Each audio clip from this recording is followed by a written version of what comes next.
Hello everyone, this is Taylor with Royal Gorge Anglers in Canyon City, Colorado, the oldest fly shop and fly fishing guide service and only Orvis endorsed outfitter on the Arkansas River Basin. Thanks so much for viewing here today. We are approaching the last week of March already, Easter being next week, and pretty wild to think that we're entering spring prime time on the Arkansas River. We've had a fantastic several weeks here in Bighorn Sheep Canyon and Canyon City specifically, with some really good days on the upper basin as well from Salida upstream. Still very much winter in much of the upper basin, and we've been receiving some great snowfall here. Even had a large snowfall here in Canyon City, one of the largest, wettest snows we've seen in probably 4 or 5 years, which was great. It all kind of soaked up into the ground within about 48 hours, but very much needed after a very, very mild winter thus far. Down here in the Banana Belt near Canyon City, we're sitting around 100% of average snowpack at the headwater at our snowfields, where it really counts. So that's fantastic news, and we will see, some more winter weather and storms up in the mountains. As for down here, in Bighorn Sheep Canyon and in Canyon City, and even in the Salida area, we've got a lot of great, very opportune weather in the forecast. We've got here this week, we've got high 50s and 60s every day for forecasted highs in Canyon City, and water temperature is now in the low 40s consistently, and on those warm days moving up into the mid 40s, which really does a few things for us. And number one being the bug population becomes much more active. We go from having some stonefly molt activity to really widespread stonefly molt activity, meaning that those stoneflies are very, very active crawlers. They're getting kicked up into the water column as they go through that life cycle process, and they become a readily available food source for the trout.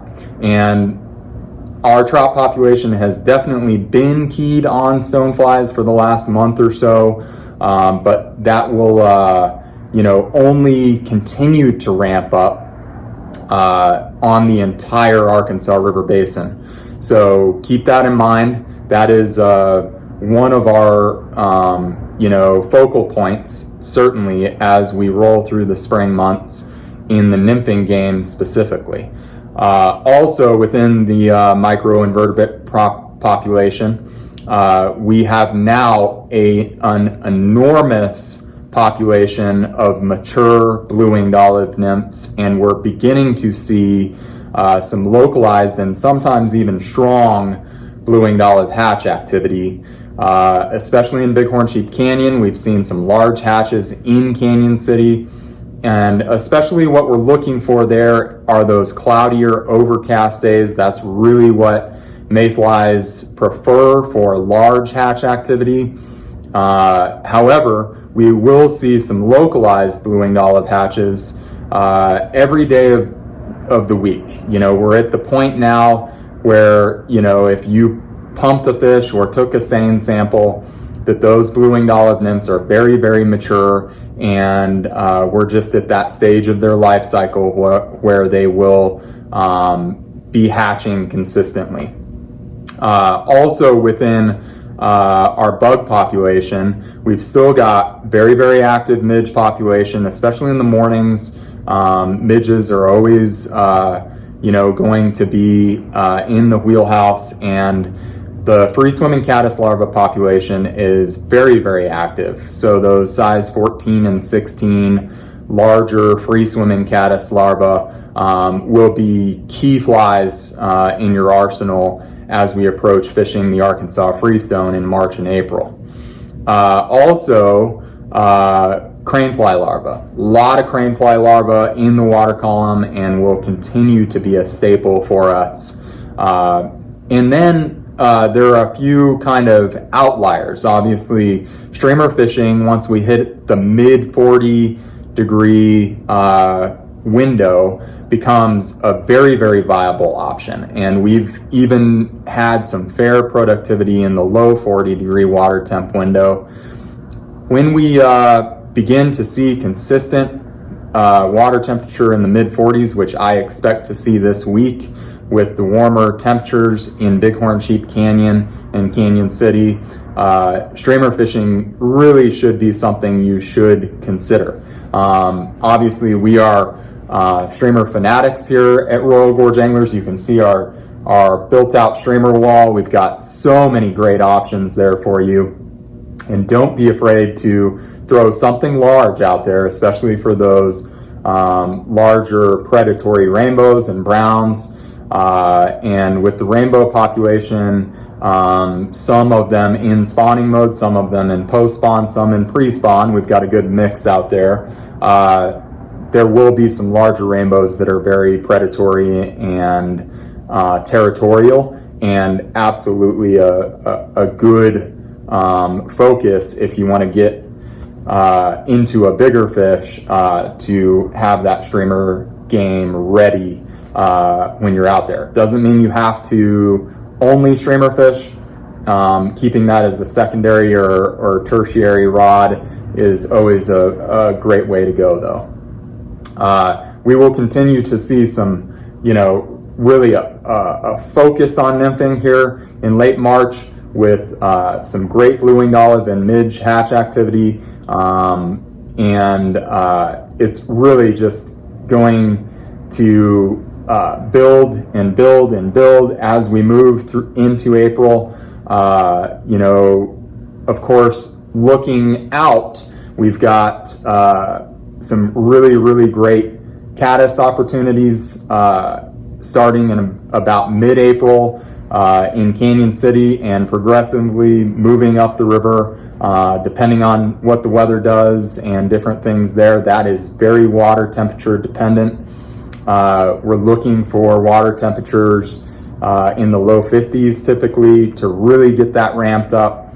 But every year around the middle of April, we begin to see those heavy caddis hatches in Canyon City and then move up from there. So that is in the distance a little bit. However, it's something to start preparing for, especially if you're coming in the fly shop or you're tying, sitting at the tying bench. We're at that point in time where we got to start thinking that stuff. And, April is certainly one of the most popular months, if not the most popular month to fish the Arkansas in the springtime. And so we've got a lot of fun to look forward to there. But this late March and early April, what I used to term the sleeper hatch season, that blue winged olive hatch season, has really become a fan favorite and can be a fantastic time to get out here before a lot of the pressure hits the Arkansas. Of course, pressure on the Arkansas is much different than pressure on the South Platte or other watersheds because we just have so much public water to choose from.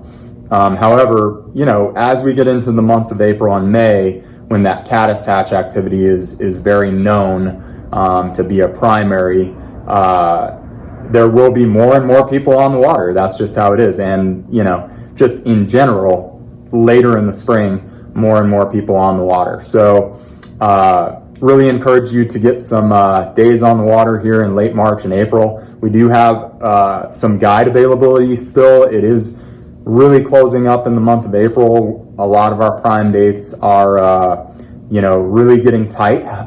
So I do recommend that if you're interested in a guide, interested in learning more about the longest gold medal river in North America, and fishing it in the spring, that you get on top of that pretty quick to get your date on the books for April and early May, and late March is a great opportunity as well. So I've talked a little bit about the bugs, and I do encourage you to revisit our last video report that we posted in February, because that seine sample is still very valid. One of the reasons we didn't do one in this video is because really we're looking at the same bugs, and so you can definitely revisit that and see the actual bugs in real life up front. And what I'd like to do is revisit some of the patterns that we will be keying on as guides on the Arkansas here in March and in early April. And I will spotlight a few caddis as well that we can start preparing for the caddis hatch season in mid-April, late April, and early May. So a lot of these bugs that we're going to look at, a lot of these patterns that we're going to look at will be key patterns for the next several months. So you can come back and revisit that. You can revisit the seine sample from our previous video as well, so that we're continuing to educate ourselves on best methods to be prepared, as well as best patterns. So let's go take a look at that at the fly cases. Alrighty, team. So a great representation here of what we would focus on the Arkansas River Freestone, and plenty of carryover here, especially within the BWO category, the midge category, on the Arkansas tailwater as well, and various other locations in this region. So, you can really look at some of these patterns as core patterns for the Southern Rockies and many of the watersheds in this area as we move into the spring season. Again, we will spotlight some core caddis patterns as well, because we are very close to that, folks. We're really only a month away from that starting in Canyon City, and so a lot of these will carry over into that core caddis season as well, so you can revisit this information for that as well. Let's start with our core blue-winged olives here, nymphs and emergers. We're going to have our Slim Shady up top. That's a 2 tungsten bead pattern by Juan Ramirez. That's a fantastic pattern, both the Slim Shady and the split back Slim Shady. This here is a newer pattern called the Clear Choice Mayfly. The Clear Choice Mayfly has been one of my favorites here the last couple years for an emerger, but now this guy with the tungsten bead, fantastic fly. Shea Gunkel's Radiation Baetis here, that is one of my favorites. Got our magnet there. The Panty Dropper Baetis tied on a jig, so for you Euro nymphers, or obviously a great fly for an indicator rig as well. Quill Bomb, I love these in olive as well as black. One of our go-to Perdigon style flies. Moving into our BWO emergers, an emerging Thunder with that flash wing. That's one of my go-tos, if not my absolute favorite, during the BWO hatch activity. Batwing. This is a staple fly on this river, probably the most popular emerger. And then a Smoke Jumper. This pattern's been around for 2 or 3 years and really a core fly for us. Moving into that caddis category, currently here in third week of March, moving through the end of March, we're focusing on free swimming caddis. This GTI caddis here up top is probably our number one free swimming caddis larva. You can fish an oversized tungsten bead caddis larva, just a very basic pattern here, as well for a free swimmer, or a Brachycentris, which is our tax day caddis. This is our roller caddis in a size 14, so a good free swimmer or a brachy caddis larva. A newer pattern by Pat Dorsey, this is called the jig cased caddis, and this thing has been fire here recently and will continue to fish great through March and April and May during that caddis activity as well. A bread crust tied on a jig. Bread crust has been a staple fly here for a long time for us, another one of Pat Dorsey's patterns. Moving into caddis emergers or pupa, and again, we are looking out into April on this, but definitely want to start to be prepared here on these patterns. That is your emergent caddis. This is a graphic caddis tungsten bead. This is a nitro caddis tungsten bead.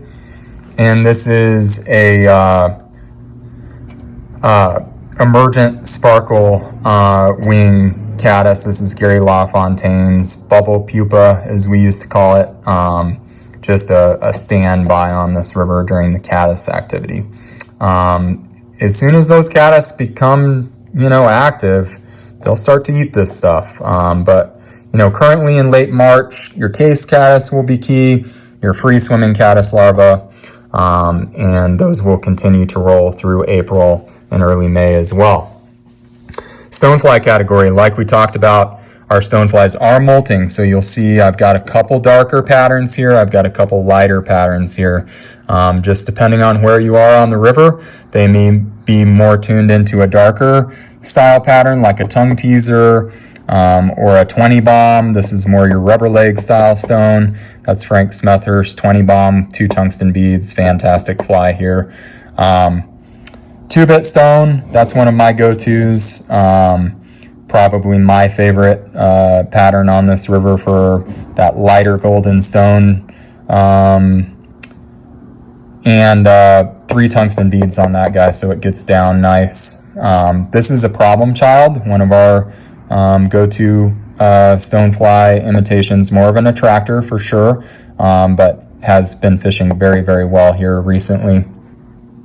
Cranefly larva will definitely be in the wheelhouse through the spring. We've got our jig Amex here, and then we've got our CZ crane. We've got a lot of great crane fly patterns here in our bins, so come check those out. And again, fish crane flies everywhere, folks, not just the Arkansas. Juan Ramirez's red ale midge larva, and then a thin zebra jig. These are 2 really, really good midge patterns on the Arkansas Freestone and the tailwater. So those are 2 to look at there. Moving into some dry flies here real quickly. Again, we're going to start with our blue-winged olive stuff. We're going to look at a few caddis to be prepared there, a few midges here, and an attractor to finish up. This is Andrew Grillos' user-friendly. It's got a great BWO profile, but very visible. I use this as a lead fly, sometimes drop a smaller hatch matcher underneath like an Iguanodon. You can fish this on its own, that user-friendly also, but really cool fly. This is called a razor mayfly here. That's been probably my go-to hatch matcher here. Very visible. So Iguanodon or the razor mayfly go-tos there. Of course, Parachute Adams will work, but these are a little bit more visible and a little bit more in that true replica of our BWO on the Arkansas. Moving into a few caddis to be prepared with, of course, Larry Kingery's Better Foam caddis. Doesn't flip over on its back like some other foam caddis patterns out there. Your X2 caddis, just a true hatch matcher go-to there. And then your egg layer here, you can see that hot butt. That is going to be key as we move into those heavier hatches and see those egg layer returns back to the water in mid-April through May. Midges, we've got a melting pot midge and we've got a massacre midge. Those are 2 great patterns to have on standby if you see a big midge hatch out there, and fish will respond to that as water temperatures begin to get a little bit higher into the mid 40s, upper 40s. mini hippie stopper with a black body. I fish this pattern a lot in the springtime because fish will eat it as so many different things. Fish are very opportunistic on the Arkansas, and so when water temperatures get in that zone that we've talked about, this can be a great fly to fish on its own. It can be a fantastic fly to fish as a lead fly in front of a blue wing if we're having trouble seeing these, or a midge, running that as a lead attractor fly, just so we know where our dropper dry is. But fish will be opportunistic and eat this thing every day of the week. So we've got our nymphing stuff. We've got key focuses on blue-winged olives, caddis, stoneflies, craneflies, midges. Those are all going to be in the mix. And then, like we talked about before, don't forget our streamers, okay? We've got some great options in the mini dungeon range. So many fantastic options here at the fly shop on this streamer wall. But mini dungeons always going to be very, very high on my list, as is Gallup's Nancy P. I do really like olive in the springtime, or white in the springtime. Those are two go-to colors for me. In the summer, I really like black and olive, but especially with brown trout fry emergence happening in the spring, something in the olive category or something in the olive and white category, a barely legal or a laser legal. Thin mints are always great. Chicago overcoats.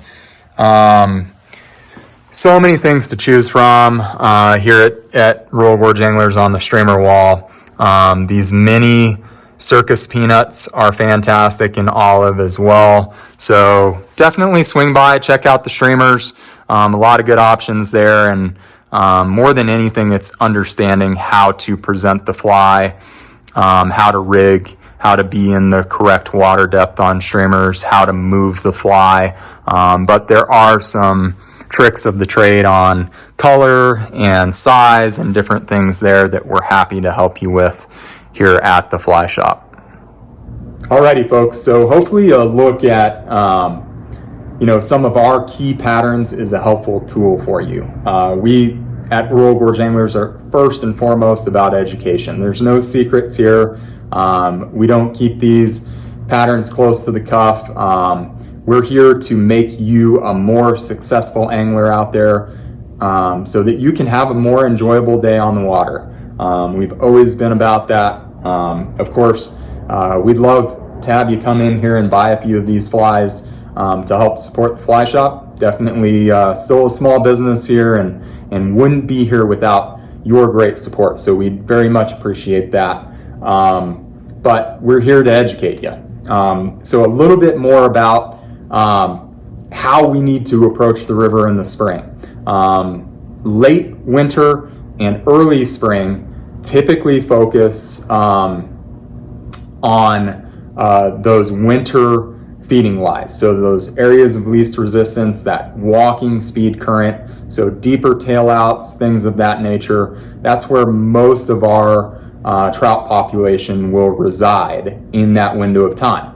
However, when we enter that mid 40 degree water temperature, usually those fish, will begin to spread out. They will begin to occupy more of that softer pocket water. We'll begin to see a lot of fish pushing into heavier hydraulic water in search of those stoneflies that are molting. That makes perfect sense.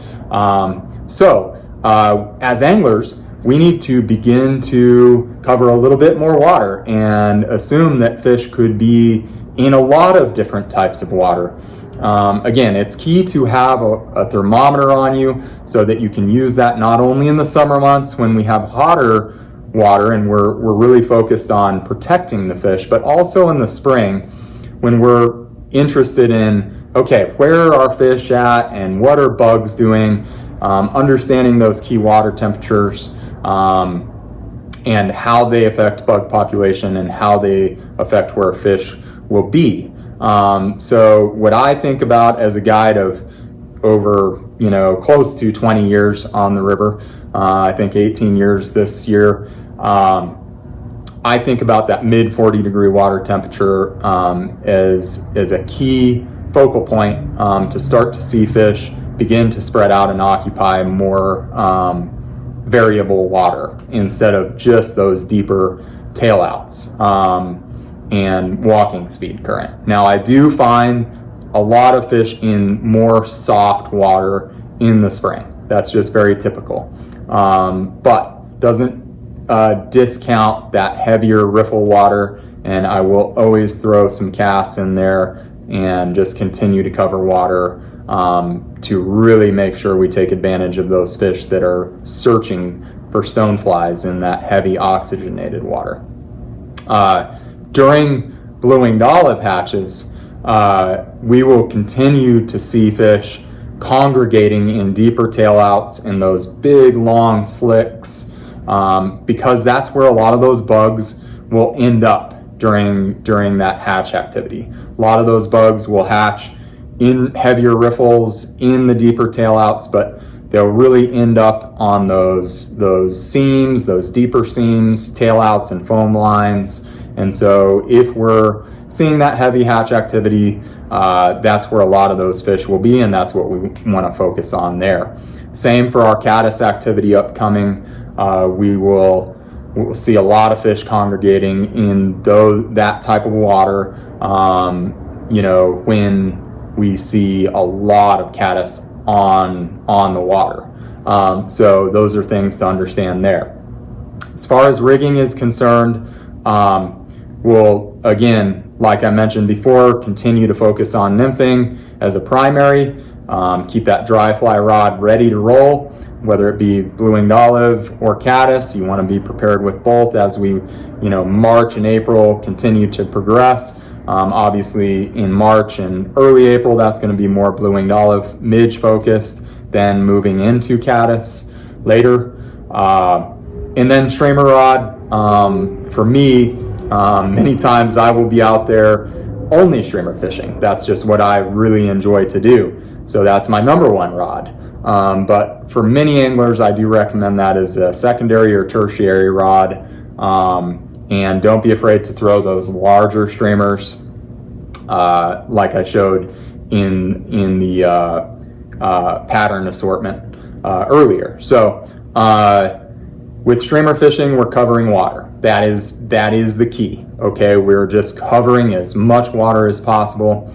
We will want to vary our cadence based on the water temperature. Typically, I like a slower retrieve or a dead swing. When the water temperature is cooler, I will increase that cadence typically as the water temperature increases. So along that line in the summer months when the water temperature is higher and fish are very, very opportunistic and willing to chase a long distance or chase quickly, I increase that cadence to its maximum.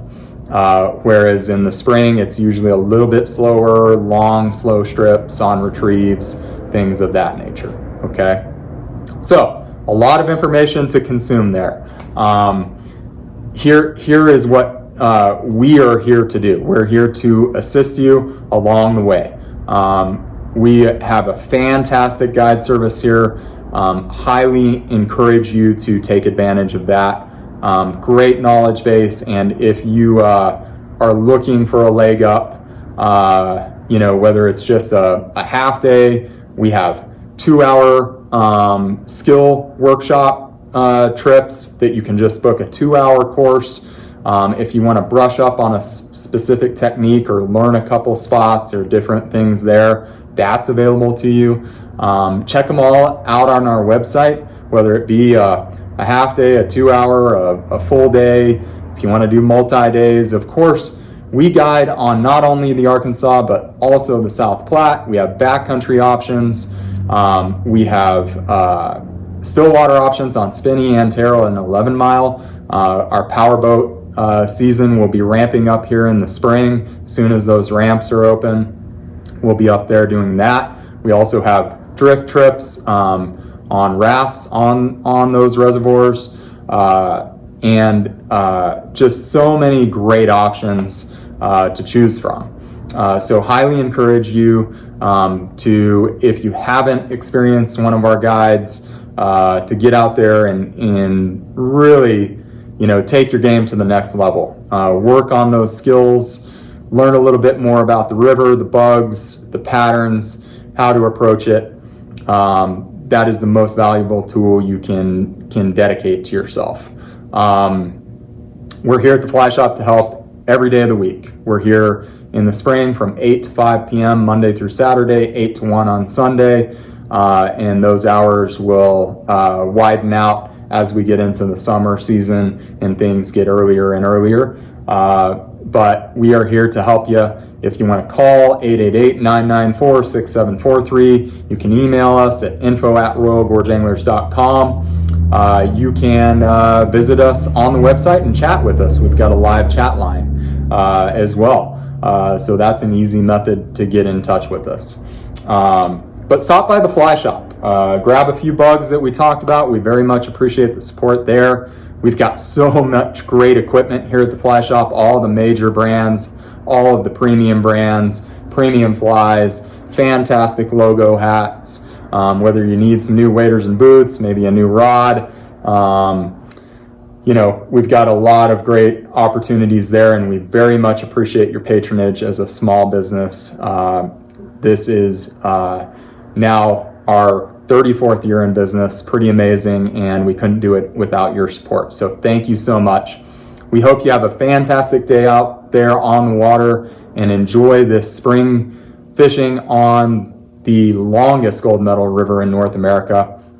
If you have any questions about this river, the Arkansas Tailwater, South Platte, any of those that we focus on, please do call us, email us, chat with us. We're here to make sure your day is fantastic on the water.